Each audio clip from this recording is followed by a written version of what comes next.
Hello, my friends. I'm Reverend Ann Kemper, pastor here at Covenant United Methodist Church. And tonight, Roger Cologne will read an award-winning children's book called Last Stop on Market Street. This story has received several awards: a Caldecott Honor, a Newbery Award, and a Coretta Scott King Honor. Hi guys, my name is Rogelio Cologne and this is my son. Noel Cologne.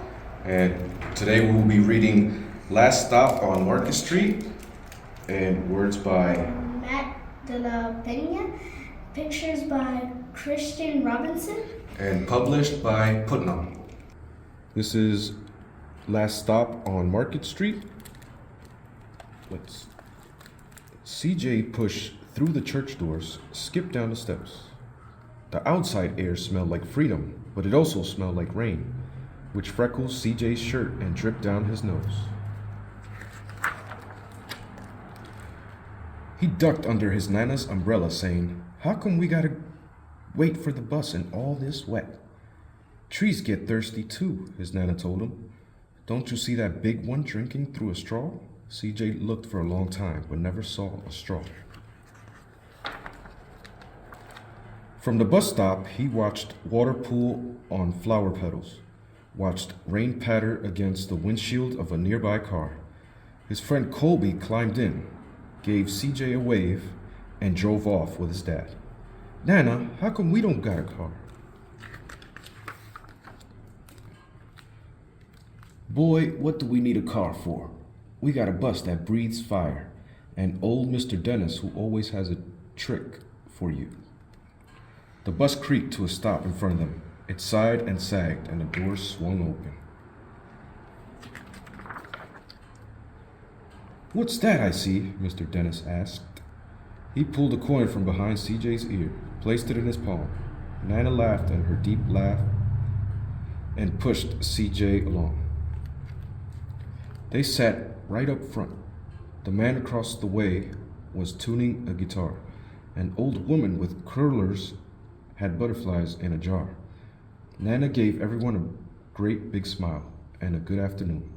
She made sure CJ did the same. The bus lurched forward and stopped, lurched forward and stopped. Nana hummed as she knit. "How come we always gotta go here after church?" CJ said. "Miguel and Colby never have to go nowhere." "I feel sorry for those boys," she told him. "They'll never get a chance to meet Bobo or the Sunglass Man. And I hear Trixie got herself a brand new hat."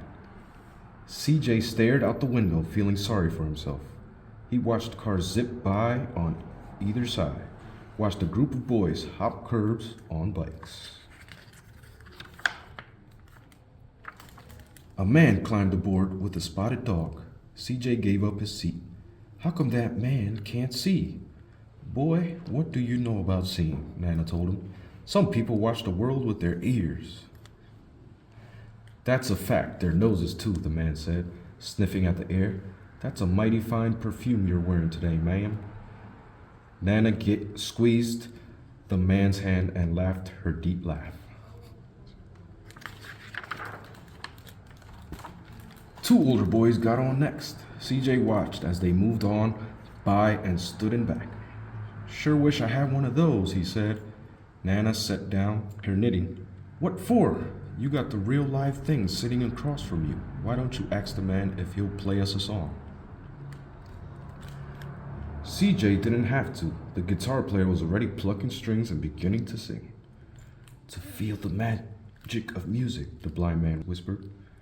"I like to close my eyes." Nana closed hers too. So did CJ and the spotted dog.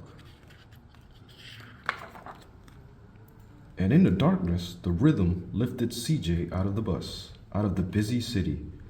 He saw sunset colors swirling over crashing waves, saw a family of hawks slicing through the sky, saw the old woman's butterflies dancing free in the light of the moon. CJ's chest grew full and he was lost in the sound, and the sound gave him the feeling of magic. The song ended and CJ opened his eyes. Everyone on the bus clapped, even the boys in back. Nana glanced at the coin in CJ's palm. CJ dropped it in the man's hat. Last stop on Market Street, Mr. Dennis called. CJ looked around as he stepped off the bus. Crumbling sidewalks and broken down doors, graffiti-tagged windows and boarded-up stores. He reached for his Nana's hand. How come it's always so dirty over here?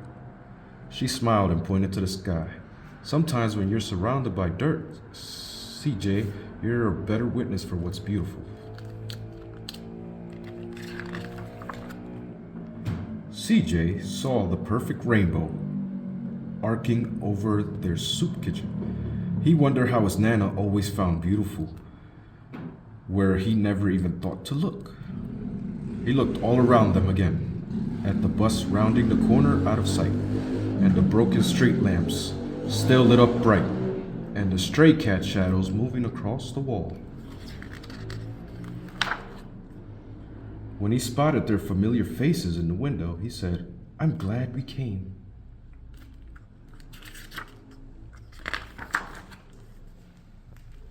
He thought his Nana might laugh her deep laugh, but she didn't. She patted him on the head and told him, "Me too, CJ. Now come on." The end. Thank you, Roger, for reading this great celebration of a love between a grandmother and her grandson. Please pray with me. Thank you, gracious and loving God, for stories that unite us in love for the real beauty in the world around us. Amen. Join us again next week for another award-winning children's book. Good night.